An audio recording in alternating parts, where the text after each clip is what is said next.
All right, I'm down here on the floor because I want to show you a really incredible way to ease tension in your calves and your feet.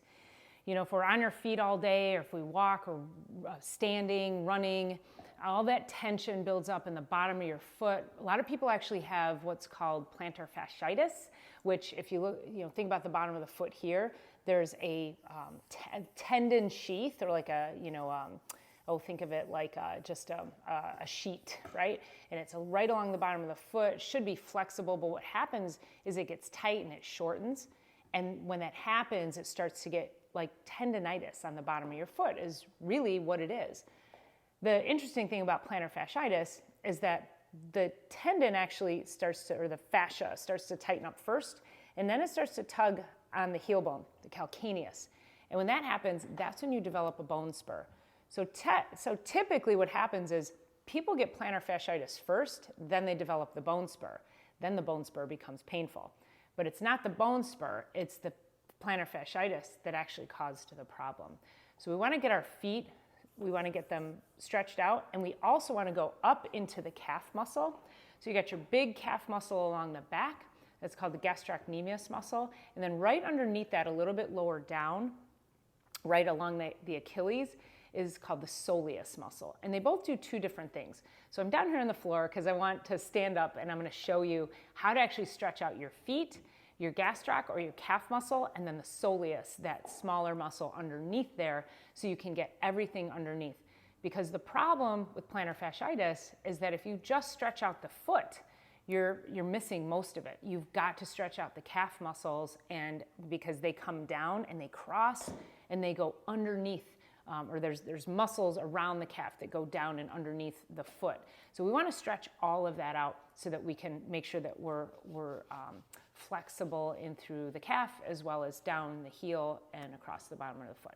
All right, so this is what the stretch looks like. Now, I prefer to do this stretch with shoes on, and I like a wall. Now, a lot of times there's videos out there, or back in the day, I'm gonna lower this a little bit.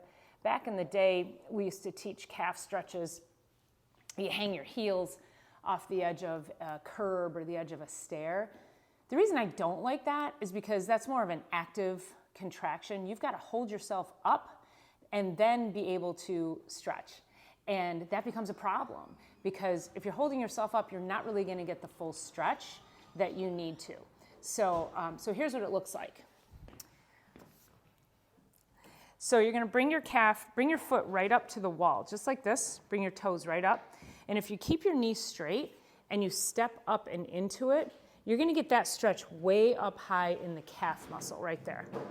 And then if you come back down and bend the front knee and push it in, you're going to feel that move immediately lower down into what's called the soleus, that muscle behind the calf.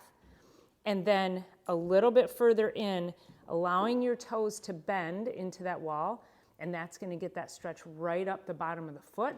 So now this particular stretch, I'm stretching all along the bottom of my foot, right up here into the soleus, and then again, if I straighten my leg out again and lean into it, I'm going to get a little bit higher into the calf muscle.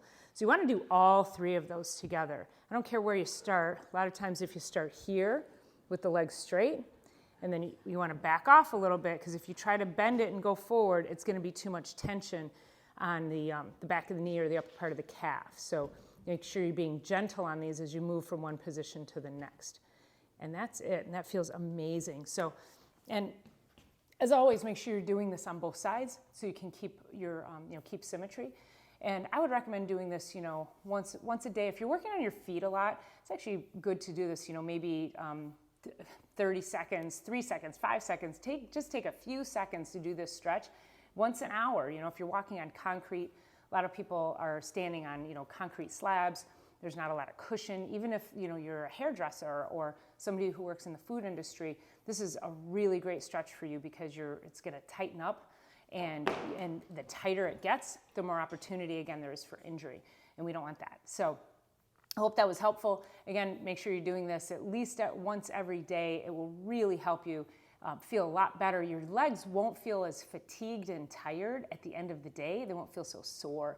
the next day when you wake up. So I hope that helped. As always, please subscribe. I appreciate you being here. Share this channel so we can continue to get this great message of health and wellness out to everybody. So thanks for being here. We'll see you on the next one.